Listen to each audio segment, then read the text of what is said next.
if it wants me to know it, it's going to have to like grab me by the throat and say, I exist.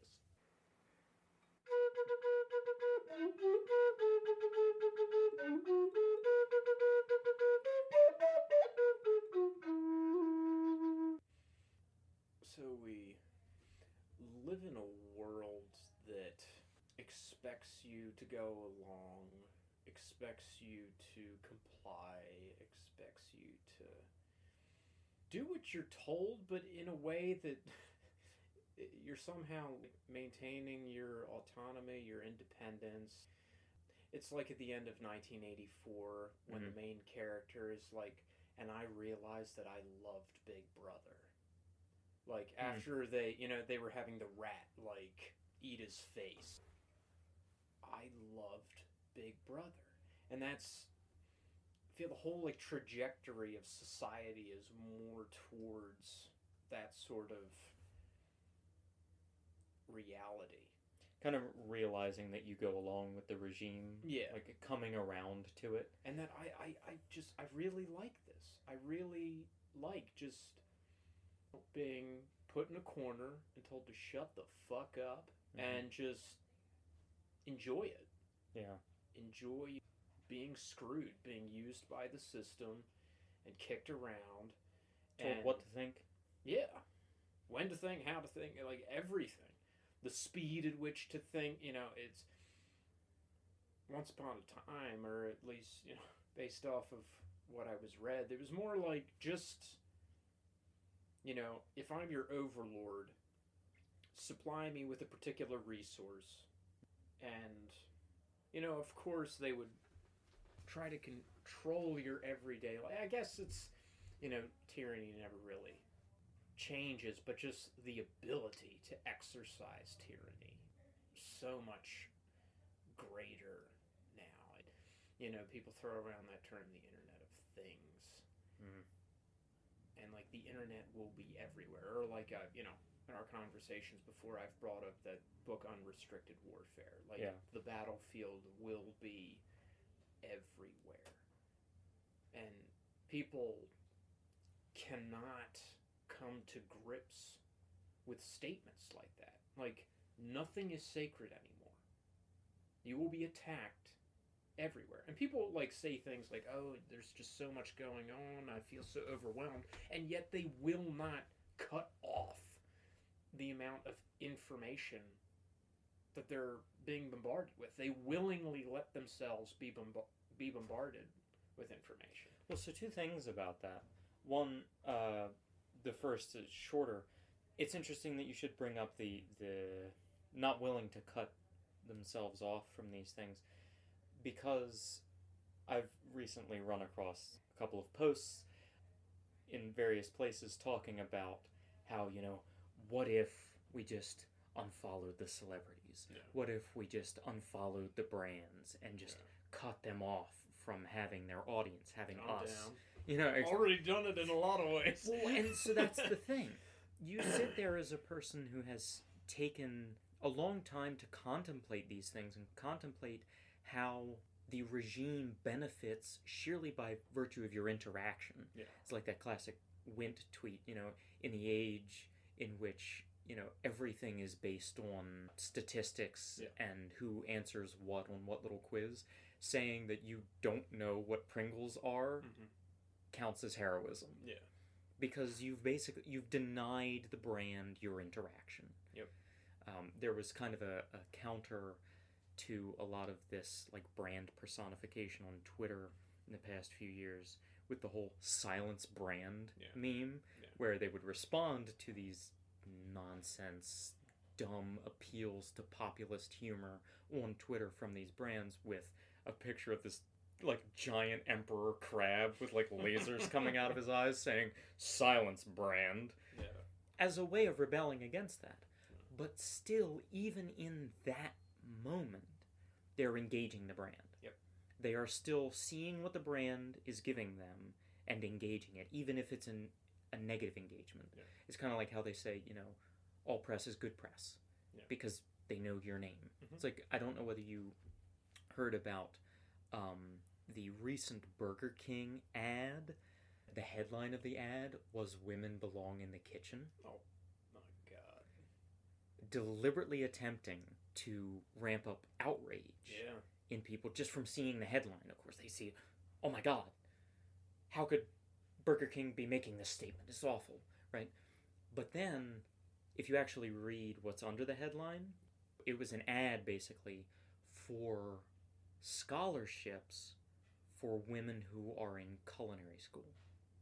Okay. Women belong in the kitchen, right?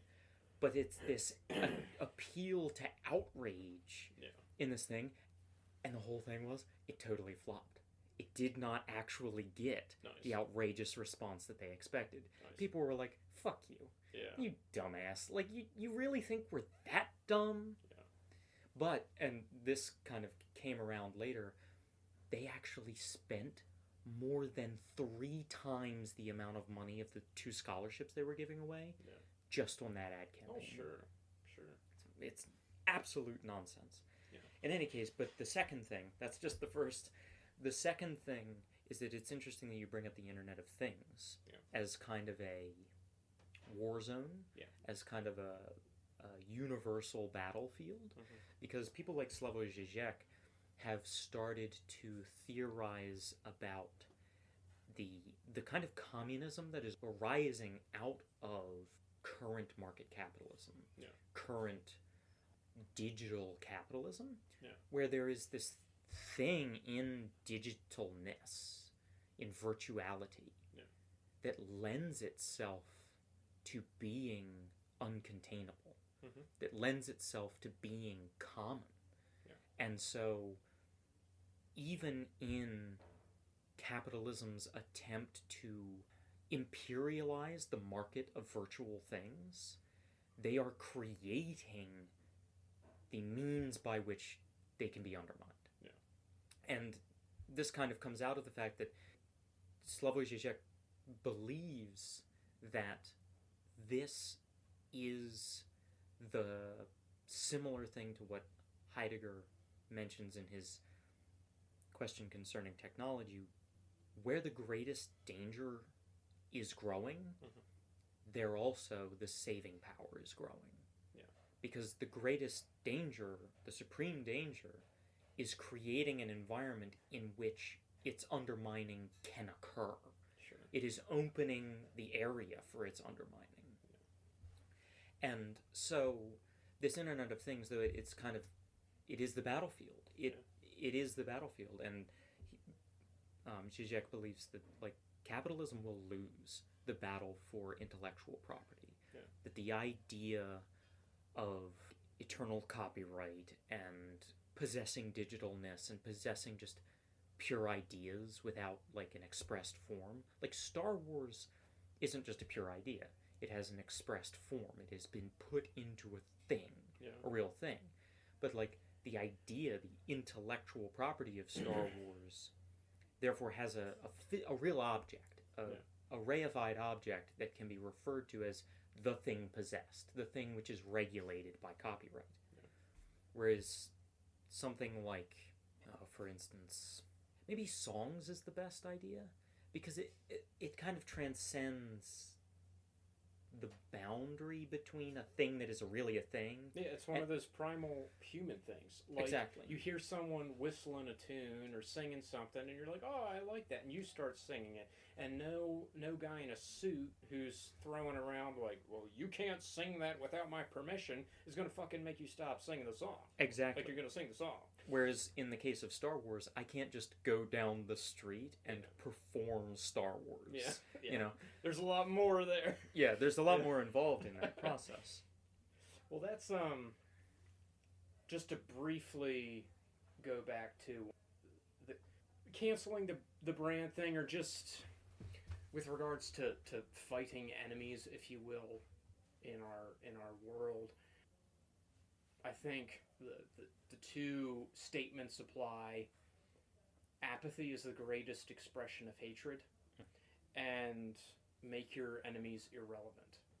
You basically, it's kind of like the chivalric code. You don't accept a challenge from someone who's not your equal.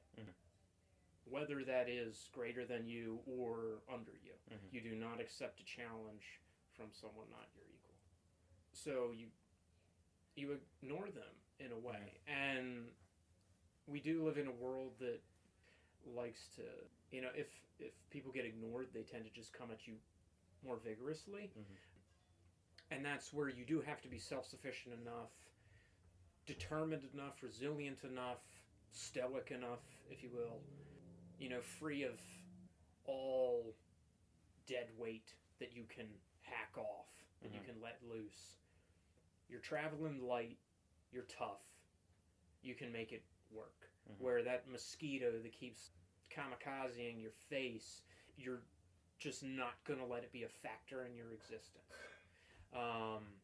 And that is very useful when you have something like a real physical opponent. Yeah. And even in the realm of like political opponents, yeah. that is applicable. And yet I think that in the realm of like marketing, yeah. stuff like that, it's much less, at least much less intuitively applicable. Yeah, because it seems more inane, more... Mm. It's just kind of there. Well, and it's ubiquitous. Yeah. You're always soaking in it. It doesn't matter where you go, even you with a flip phone and, you barely go anywhere on the internet and no, like, social media presence. Basically Amish minus pacifism, and I do like electricity. Might be able to get by without it. And you do drink. I do, yes. I think they don't drink, right? I think. That I have no idea. Is that just Mormons? I don't know. It might just be Mormons. In any case. Also could get down with some polygamy. I could be all right with that. In any case, it's much more difficult. It's difficult even for you. Without all those things, without all those kind of eels on you, to escape from marketing. Oh, yeah. Just like you were saying. Because it is the fabric of existence at this point. Yeah. And I think that is the precise reason why in the past I've said, we don't live just in materialism, we don't just...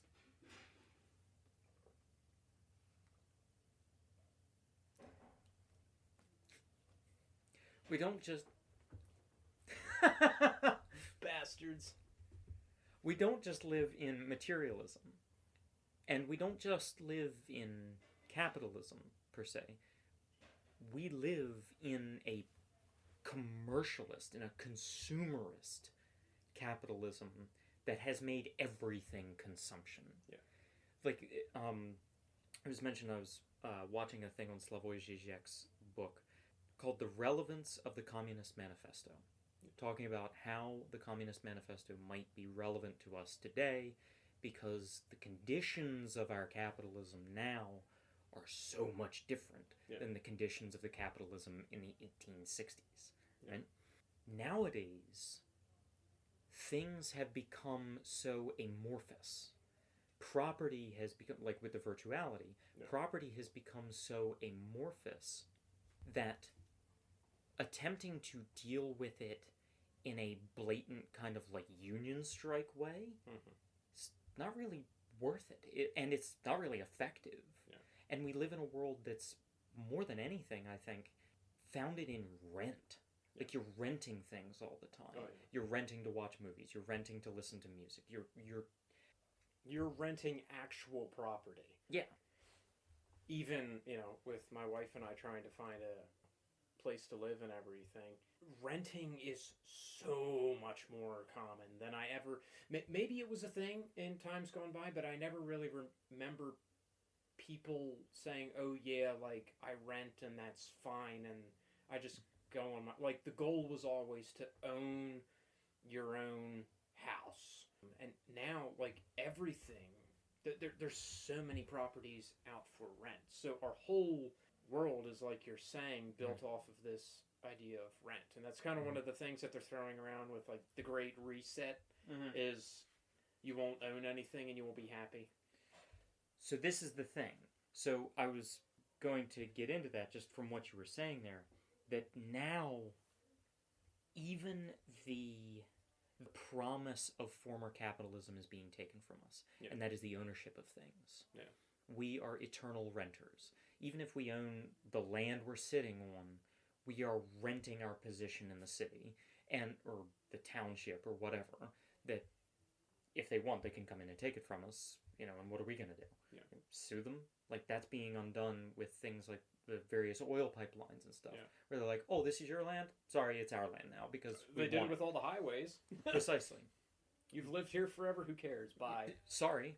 Like, we're APG. Like, we're going to take a third of Hartford County's land and tough shit. Mm-hmm. Like, it's ours now.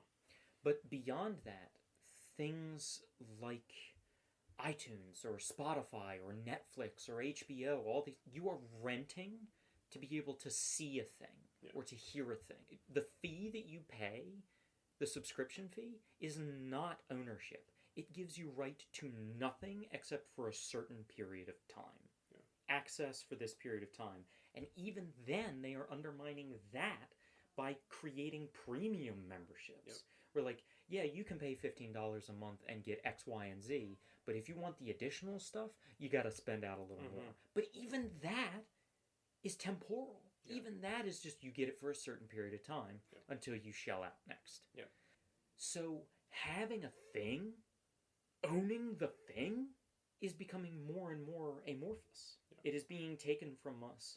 And that's like, if anything can be called the ideal of capitalism, the highest goal of capitalism, is this ability to have things yourself. Yeah. Like, there's always this argument, this capitalist argument, or even like a weird centrist argument, I guess, against communism, that like, oh, you're saying I'm going to have to let the whole village fuck my wife or something like that? Or, I'm not going to have a toothbrush or something like that? No, dude. Truthfully, now, that kind of thing is happening to you under capital. That kind of thing is happening to you under capitalism now. Yeah. Because you don't own the things that you pay money for. Yeah. You're paying money for nothing. Yeah. For a moment. And that's it. And really a cheap moment. Oh, yeah. It's like, I've expressed to you before about like my total dissatisfaction. And this hit me I started realizing this at a fairly young age, like in the tweens. I was like, at that point, we didn't really have a gaming system. We didn't have phones. We had very limited internet access, computer usage, etc. But, even at that point, like, yeah, it was kind of novel and cool to be able to get on a gaming system and play a video game and stuff. I was still, like, I want to do what the characters are doing in real life. So if that's, I want to learn how to, fight. I want to learn a martial art. Well, I'm going to figure out a way to learn a martial art. And my parents were, like, totally against, particularly my mother's, totally against me, like, getting into a martial art, because all they associated with it was, like, Eastern philosophy, religion stuff, and they didn't want me getting into all of that.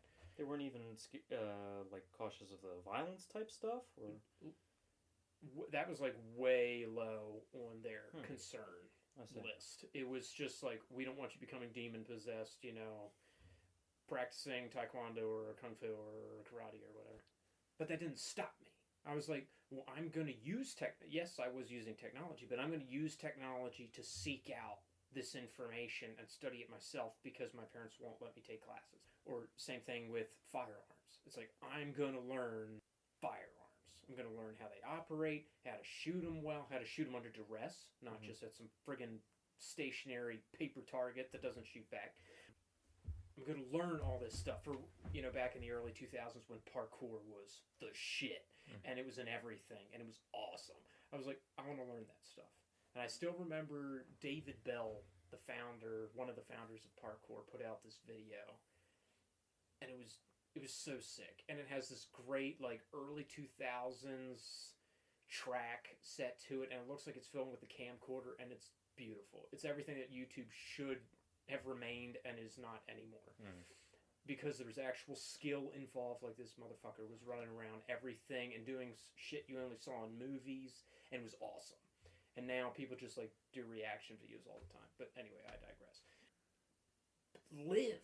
Like, technology should enable you to live better, not and more full, and have more actual experiences, not just like film your shitty ass boring life. Well, and not only that, it shouldn't replace that fullness. Yeah. It shouldn't stand in the place of living. Yeah. It shouldn't be the proxy. Yeah. Basically.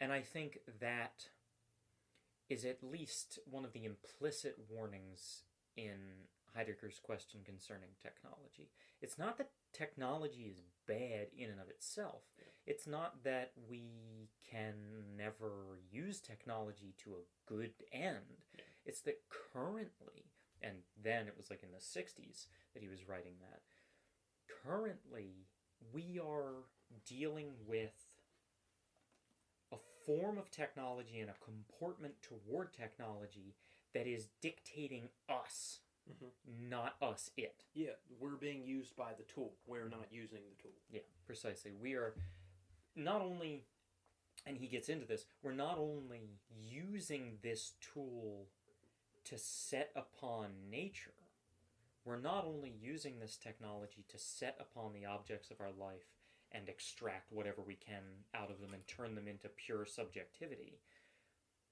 We are allowing that thing to set upon us. Yes. And tell us what we need to do. It's in framing us into a mode of being. For Heidegger, mode of being basically means like a comportment to living, a comportment to how you exist. Yeah.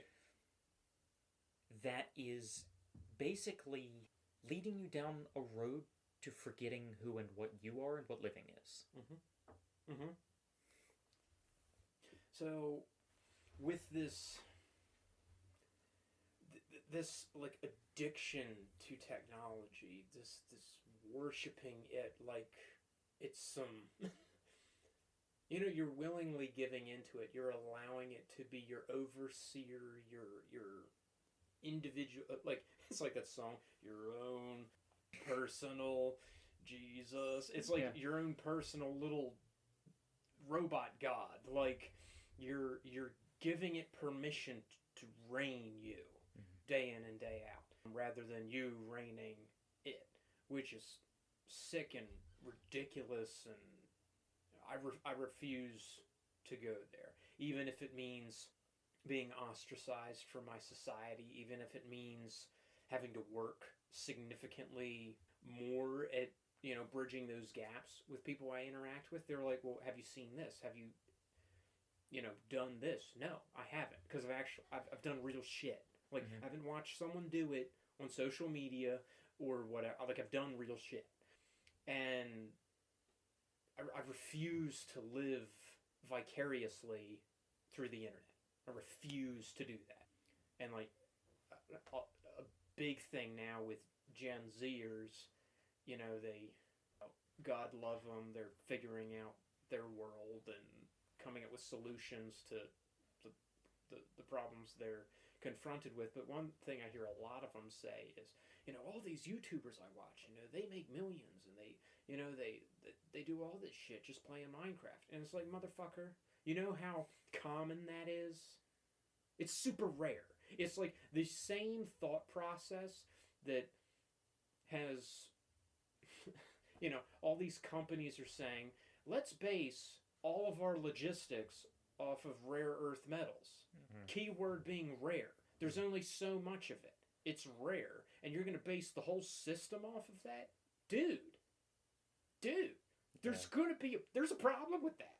It's going to fall apart real quick. There's an essential disconnect with what is real and with what is immediate. Yeah. Like, I don't know whether you've seen it, but there have been some studies recently about young people and like Gen Zers, and what their dream jobs are. Yeah. And which I hate that term. I fucking hate that term. It's like, motherfucker, there is more to you than a fucking dream job. Like, job should be this itty bitty facet of your existence. God, I hate that. Yeah, no. Like, get away from it. Like I've told you before, like, I will shovel shit if it pays the bills and I can live the way I want to live. Like, I do not care. And if my coworkers aren't assholes. God, I hate an asshole coworker. But I digress. But so, in these various studies, to be entirely honest with you, I can't remember where I saw this. So, for all intents and purposes, take it as though I'm pulling it out of my ass. That smells like shit. Yeah, exactly. But that the plurality, the biggest slice of the pie, wanted to be YouTubers. It has actually beaten out astronaut. From, that's the classic, like, I want to be an astronaut as a kid. Like, no, dude, I don't want to get my face eaten by an alien and get shit out into the vacuum of space. Hell no. I'll stay right here. I want to sit in front of a camera and see how many layers of lube I can put on my tits or something. 1 layer, 2 layer, 3 layer. It's a real thing, dude. Like, that's a real thing. What? Yeah, that's a real thing. Since when has this been a thing? I mean, I think it was only a thing in 2019 for a period of time, but there was a whole rash of videos of all kinds of YouTubers doing this, like, how many layers of thus and such can we do? Like, 100 layers of nail polish and all this stuff.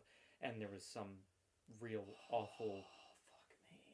Yeah, it's the height of nonsense. Like, that's... Dude, that is what I'm talking about. Like, go out and live, for God's sake. For God's sake, go out and live. Do something. Please find something. Like, scale a cliff. Shoot a gun. Learn a martial art. Learn how to paint. Learn an instrument. Go, take up sculpting. Go listen to good music. Like, listen to good music. Sit there and appreciate what the artist put out. And refine your taste. Yeah, go out and appreciate a good film. Not the shit that you're just, like, fed with, like, through mainstream media. Like, we can say Marvel. Yeah. Or Disney. Anything. Like, this is what is good. No, it's not. I think Marvel is Disney. Yeah. Now. Oh, yeah. So, Just like meaning the parent group, right? Yeah, no, I understand. the parent group. But so I think for the sake of productivity, might be good to switch to a prescriptive mode of thinking or a mode of talking. Okay. Because we could sit here and criticize all this stuff all the live long day. Oh, yeah. Because there is so much garbage. So much shit. There's a bottomless pit of garbage out there, and in me there is a seething bottomless pit of fury to go along with that. So, yeah. There's, like, at least to some extent, the tsunami of filth. Mm-hmm. Though I know you intend that usually in a more caustic way. Like, it's more of being accosted by this, like, awful, like, basically Instagram pornographers, stuff like that. Yeah. But there is this tsunami of filth that is just constantly washing over us. Yeah. Because I want to steer the conversation toward what to do about that. Yeah. What to do against that, what to do instead of it. Sure. What to go toward. And I think there is a lot of fruitful discussion to be had in that. But I would like to preface it with a thing that I was reading just last night in Slavoj Žižek's In Defense of Lost Causes about the new and how the new is a recapitulation of the old. Gotcha. Because I think you would agree, probably more than most people that I know, with my kind of quip that modern problems require ancient solutions. Yeah. Oh, yeah. And they require ancient solutions, and maybe I ought to convince you of this before just putting it out there, but they require ancient solutions in a recapitulation. Okay. That those ancient solutions can't be applied like they were in the ancient days. Sure, I mean, sure. Maybe as much as you might prefer to do something along those lines. Yeah. Like, sometimes if the people have had, rebellion against you. Sometimes you have to just put 5,000 of them in a theater and bring in the Legion and kill them all or something like that. Yeah. But I don't think that's really practical for right now. Or when bitches be teases and you just actually commit to this, you piece of shit. Yeah. We're earning that explicit label on this one. But I have a very brief muzzle. It's like, we're getting into this. Okay, we're getting into this. That's all right. But that the new has to be done in the spirit of the old. Yeah. And the old has to be applied with its same spirit and not with the letter of it. I'm going to read a section from Slavoj Žižek's In Defense of Lost Causes from Part 1, Chapter 3, and the part in that chapter called Repetition and the New. And I think this is a way that I had not previously formulated in my thought that you might like.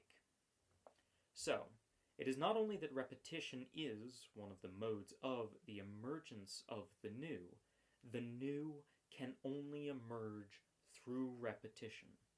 The key to this paradox is, of course, what Deleuze designates as the difference between the virtual and the actual, and which, why not, one can also determine as the difference between the spirit and the letter, that is, of the law. Yeah.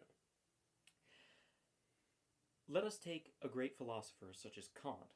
There are two modes of repeating him. Either one sticks to the letter and further elaborates or changes his system in the spirit of the Neo-Kantians, up to and including Habermas and Luc Ferry, or one tries to regain the creative impulse that Kant himself betrayed in the actualization of his system, that is, to connect to what was already in Kant more than Kant himself, more than his explicit system, its excessive core. There are, accordingly, two modes of betraying the past. The true betrayal is an ethico-theoretical act of the highest fidelity. One has to betray the letter of Kant in order to remain faithful to and to repeat the spirit of his thought. It is precisely when one remains faithful to the letter of Kant, and he implies the letter of anything, that one really betrays the core of his thought, and that is the creative impulse underlying it. Where basically what he's trying to say, though I think it is pretty plain in the text, that in order to bring the old into applicability for the new, in order to make it new in a meaningful way, in an effective way, is to re-embody the spirit that created it in the first place. Oh yeah. That to take up not just the project as written out by somebody, say, like Kant or the Founding Fathers or Marx, because this kind of thinking applies to his relevance of the Communist Manifesto today, where he is taking not the letter of it. He actually criticizes modern Marxists that stick purely with the letter of Marx's critiques. Because the world that we live in is not the same world. Mm-hmm. And so the critiques are not equally applicable. Yeah. Now, there are pieces of it, there is a heart, a core to that critique, the spirit of it, that is applicable, but needs to be taken up not just for the sake of the letter, but almost in spite of it. Yeah. You need to not be taken in by merely the form of it. Mm-hmm. And say, I think there is a combative application. It was just running through my mind, right? Because you're saying the spirit of the thing. And Miyamoto Musashi, the Sword Saint of Japan, actually has this phrase. It's the spirit of the thing itself. And he keeps harping on that. The spirit of the thing itself. And it is in line with, if I know anything about martial philosophy, anything about, martial discipline and practice, what he's getting at is that adaptability. It's in line with the martial kind of analogy of water. Water goes, it flows downward, it takes the path of least resistance, and it conforms to the terrain and whatever is opposing it. It is never the same, but it is always itself. And so that is the problem on just bringing martial arts, because it's kind of the way I would describe it. People get stuck in this, oh, well, this is the way, the founders practiced it, and their enemies are, our enemies. No. They were samurai. Or if, you're talking karate, later you're talking early 20th century or late 19th century, it was more of a Japan trying to compete in the Western world. It was after the Meiji, right? Mm-hmm. They were trying to be Western, but not Western. Mm-hmm. And so they looked at the West and they're like, Gichin Funakoshi talks about it in his book My Way, I believe it's called. And Jigoro Kano, in his book, the Jigoro Kano being the founder of judo, mm-hmm. he actually came up with the belt system, more or less, that everyone's familiar with. It was this attempt to create Japan's version of boxing, right? Because they looked at the West and they're like, boxing is like the Western sport. So in Japan, you had karate, and its practitioners were trying to say, karate is going to be our thing.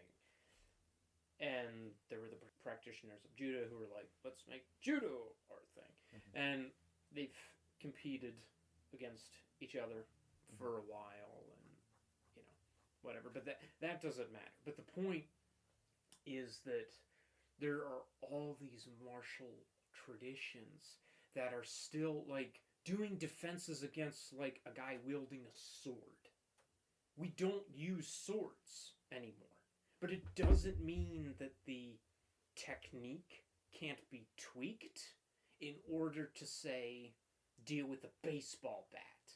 You betray the letter of the sword in order to more fully embody and apply the spirit of dealing with long weapons. Yeah, basically. Yeah. It's like, in kind of the whole system that I developed for myself, Kyobeki, I break it down that way. Like, it's long stick, it's short stick, and it's knife. Mm. And those are the three weapons, like, the host of weapons that you could deal with, whether it's a hammer or a pull stick or whatever, fall into those categories. At the heart, the form of these weapons is the same. Yeah. There are categories of weapons that mm-hmm. don't necessarily have to conform to a specific letter of weaponness. Yeah. It doesn't have to be a sword in order to be a long weapon. But that's my approach to problem solving. It has been heavily influenced by my involvement in more like reality-based and combatives training. Mm-hmm. It has to be principle-based. It must be principle-based, because I've seen firsthand what happens when a martial artist is like, well, he didn't attack me with a single-edged knife in this specific manner, and I couldn't apply this specific technique. Dude, you are creating a fragile system for yourself. I was at the urinal, and I was attacked, and there was no urinal form, so... Yeah. So, fuck, what do I do? Yeah. Whereas when you're dealing with principles says, oh God, the guy's behind me. So first I have to turn around. What is the most defensive posture I can assume whilst turning around? Mm-hmm. We'll go with that. It won't solve all problems in existence, but guess what? Nothing else will solve all problems in existence. So, and I don't mean to cut you off in your talk about combatives. To bring it back to a philosophical understanding of things, this is something that I'm trying to do in at least my readings of philosophy. Yeah. And like I said, though I had not formulated it in the same way that Slavoj Žižek had just there as clearly as that, at the heart of my understanding of something like the questions concerning technology, especially having to do with like very modern technology, and in this paper that I'm writing, I am taking Heidegger not just in the pure letter of his word. I am attempting, as far as I'm capable of understanding, of taking the spirit of his intention and using it, and using his words where useful, to lead to a certain end. Because, truthfully, though in the question concerning technology, Heidegger is not making a real critique of capitalism, and in this paper that I'm writing, I'm also not making a blatant critique of capitalism. At the heart of it is an applicability to capitalism. The concept of anthropoquantitivism, right? This dumb big word, is capitalism. It is anthropic and it is quantitative. It deals, yet, a similar conception of things is possible under something like, let's call it a deficient form of communism, because in a pure materialist communism, you have the same thing. You're dealing with people and numbers, and you're dealing with people as numbers, basically. You're not dealing with them as people. How many of them are dying? How many of them are starving to death? How many of them are fed? How much food do we got? How much resource XYZ do we have, right? It's all quantitative. None of it has anything to do with the quality of life. And so, though right now, because of the momentary applicability of this to capitalism, I am kind of making it turn in that direction, but I think its versatility is necessary. I think its versatility is invaluable. Because it critiques any system that is deficiently anthropocentric, regardless of whether it has any such thing as capital in it. It's just that right now, the kind of world that we live in is a capitalist world that doesn't just make economic statements. Because we tend, as laymen and as regular people going about our daily lives, to categorize things very neatly. To do this kind of Lockean idea of this idea goes over here and that idea goes over here, and never the twain shall meet, except for in some kind of weird like professional forum like Facebook. Go fuck yourself. Exactly. But like they're just kind of bump up against each other like bumper cars or something. There's never going to be a meaningful synthesis of these two ideas. But in the proper modern conception of capitalism, of world capitalism today, there are not just economic statements being made. Capitalism is no longer, just as communism wouldn't be and shouldn't be, merely economics. It is a thing that makes metaphysical statements, if only implicitly, if only by suggestion.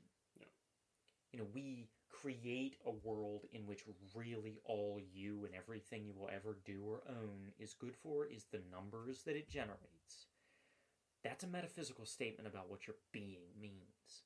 That's a statement, that is a declaration of like, you are a number to me.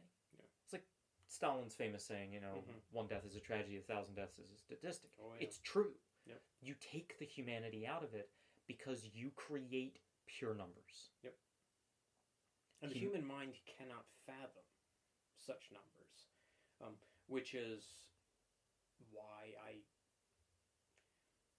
I don't put so much credence in the expression of crimes against humanity, let's say, in numbers. Like when people talk about, crime or mass shootings or, people dying of a certain unnamed disease that we won't mention because fuck the government.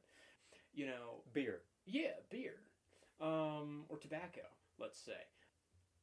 They like to throw these numbers around, and first off, statistics are such a like bullshit thing. For me, it's the same thing as saying, well, if this guy attacks you in this way with a single-edged knife, and everything has to be just right for your formula to work. Let's say alcohol. I've consumed good bit of Jameson tonight. It's pretty happening. Like, I love the Irish. Anyway. They make good whiskey. They do make damn good whiskey. Jameson, if there's a brand I can get behind, it's you, motherfuckers. You're already selling out! I love you, Jameson. But you know what? Jameson? You've been around. I got this giant ass bottle right here. You've been around since 1780, so you motherfuckers are doing something right. Props to you. I love you, Irish people. Anywho, I'm never gonna be able to publish this one. So, shit. Where was I going? Anyway. Statistics and form and equations. Statistics. You know, everything has to be just so, right? You know, people like to throw around, alcohol can cause cancer. Alcohol can cause such and such. Liver disease. Yeah. Which, that I think is pretty objective. But with a lot of things, it's like, okay, so what else did these people do? What was their diet like? Did they consume, I've worked with a lot of people over the years, and they drank soda like it was freaking air. And sorry. Like a fish. Yeah, like it's entirely artificial. It's got a crap ton of sugar. And we know that excess of anything isn't good for you, but sugar even more so. And like, did you exercise? Did you get enough sleep? Did you drink enough water? Did you, eat a lot of, vegetables, a lot of fruits, a lot of meats? Did you stay away from those crops that, civilization has tended to just stick on and, modify into kingdom come, like, soy or wheat or, cows or chickens? They just beat the shit out of it until it, it's more machine now than man. Yeah. Did they analyze the human, the whole human? Or did they just say, oh, he had a lot of booze and that's why he died of cancer? The whole living. Yeah.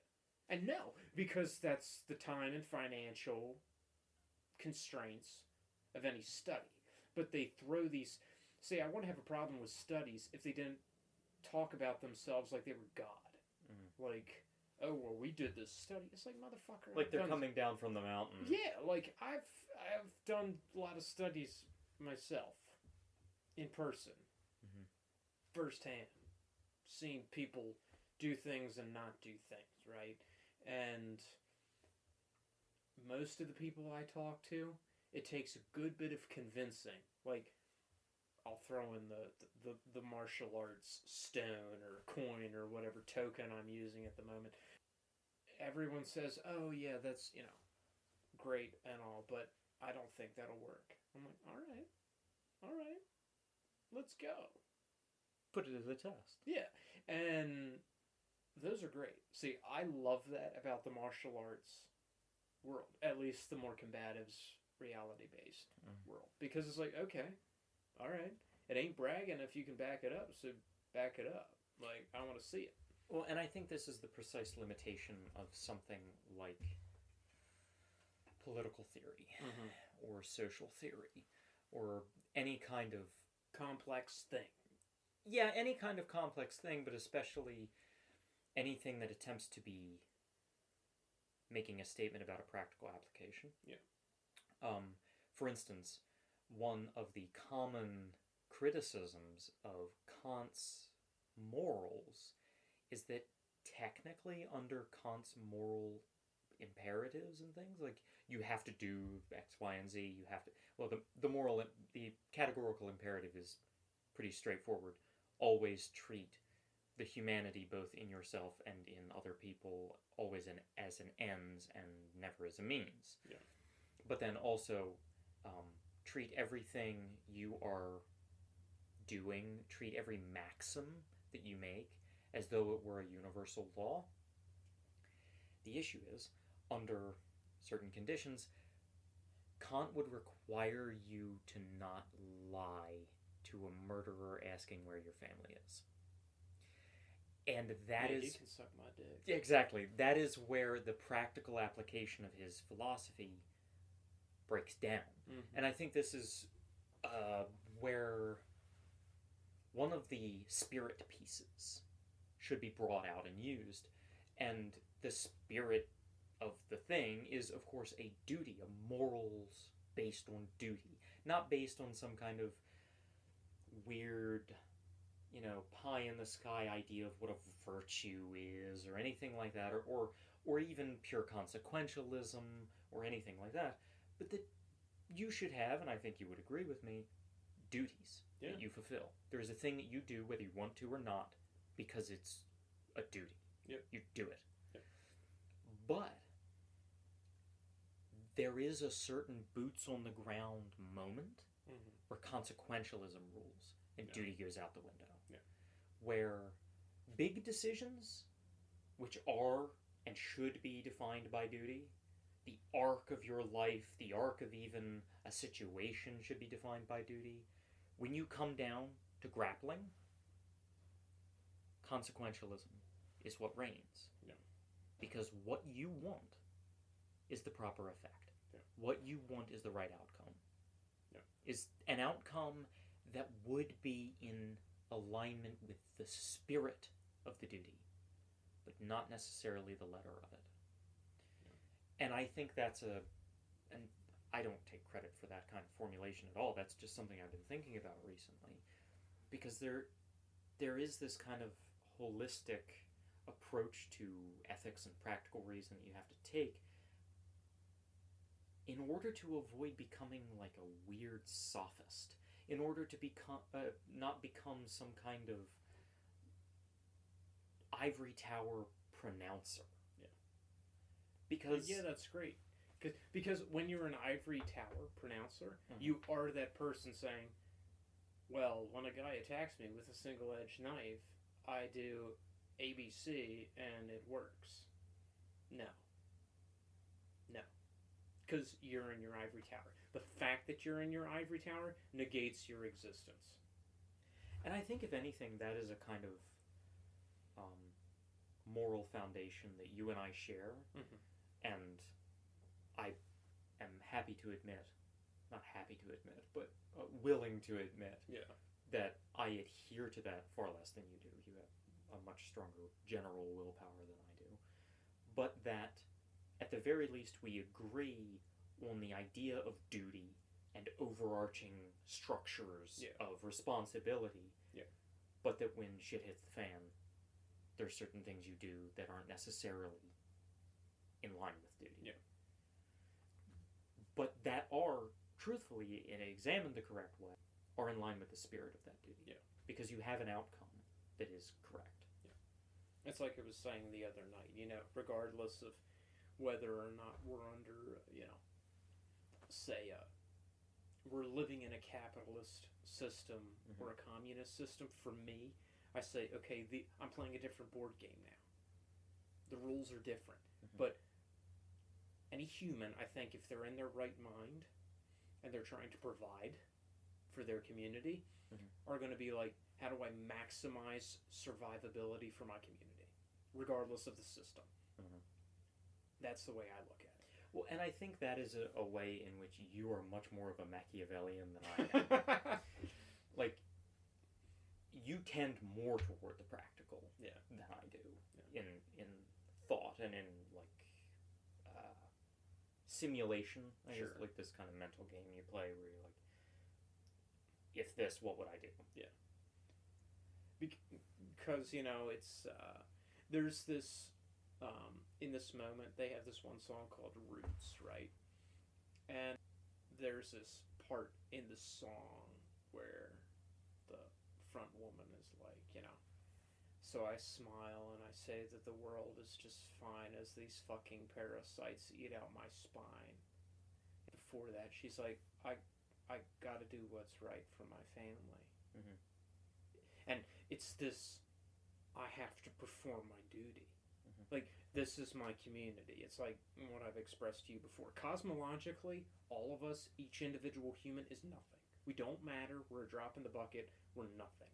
But as far as our individual communities go, our micro ecosystems, if you will, to us, they are existence.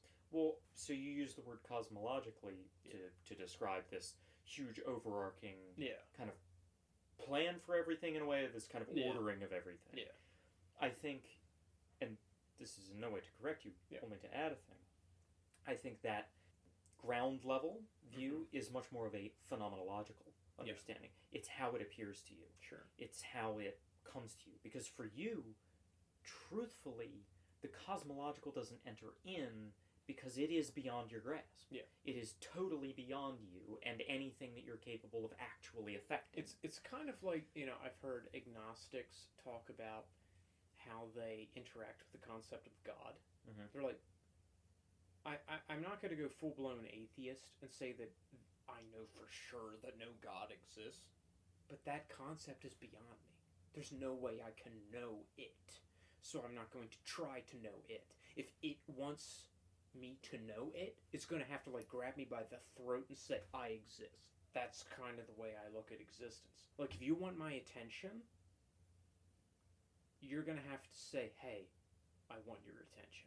Because there's already enough that demands my attention as, as a husband, as a future father. There's enough that demands my attention. I don't have the luxury of infinite resource. So I got to prioritize.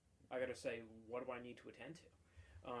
And attack those things mercilessly, relentlessly, in order to provide for me and my own. And make my community as secure as it can possibly be. Not to build an empire, just to say, no, we have a place in the pecking order and you're not going to fuck with us without consequence. We're going to have a respected position within the pecking order. And that's the thing that I think a lot of folks have a hard time with. They're like, well, you're just going to, I deserve to almost have unlimited respect. Like, wherever I go, people have to, nod to me and shake my hand and, kind of show me deference. And I don't believe in that. Because there are people who are well above me. Well above me in every possible aspect of life, field you could imagine. Physically, mentally, emotional, academically, career-wise, they're just better than me. And as a responsible human being, I acknowledge that. And I say, you're more powerful than me. And I'm not going to challenge you. But don't fuck with me. This is my place in the pecking order. This is how I do life. This is where I do life. Don't fuck with me.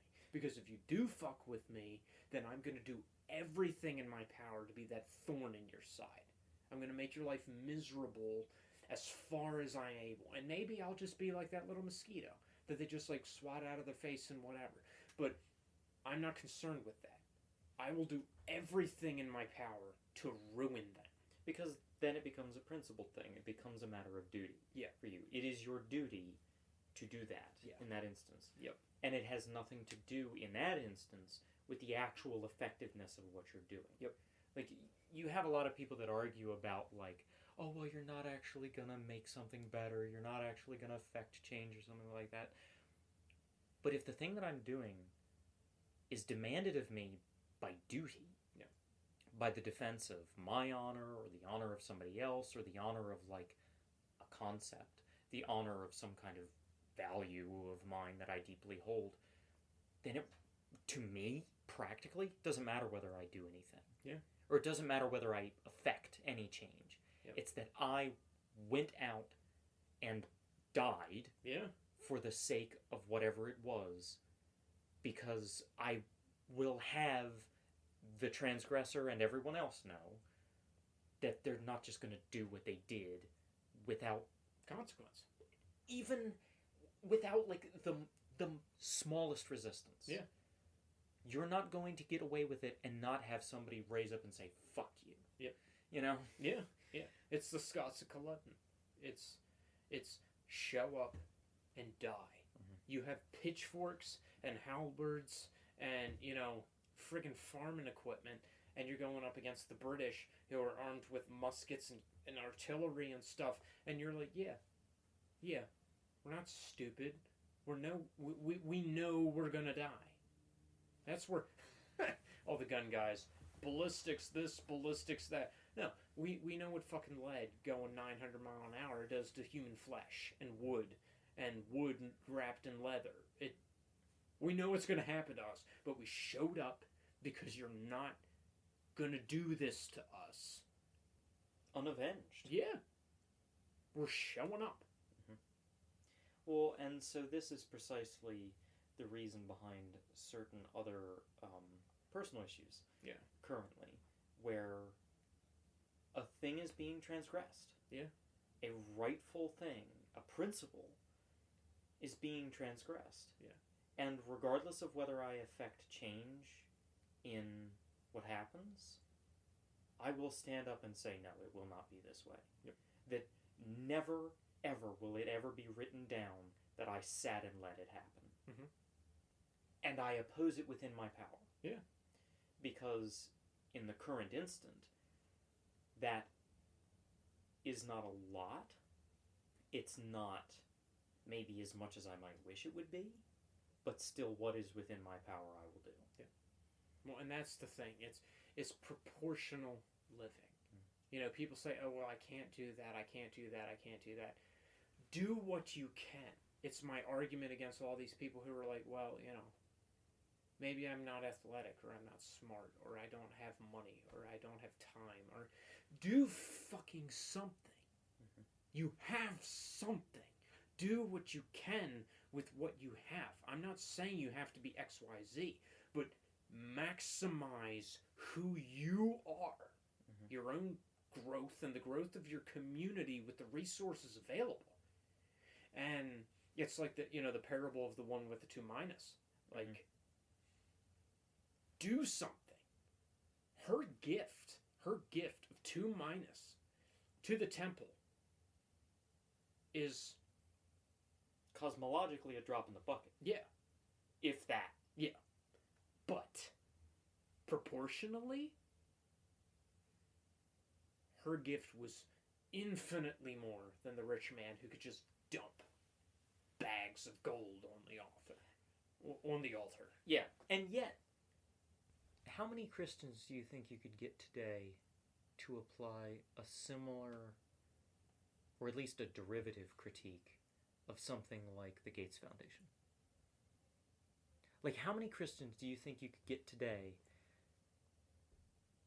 to look at something like the Gates Foundation, or any charity thing that has ever been done by a billionaire, and be like, hey, wait a minute, that's pocket change to you, isn't it?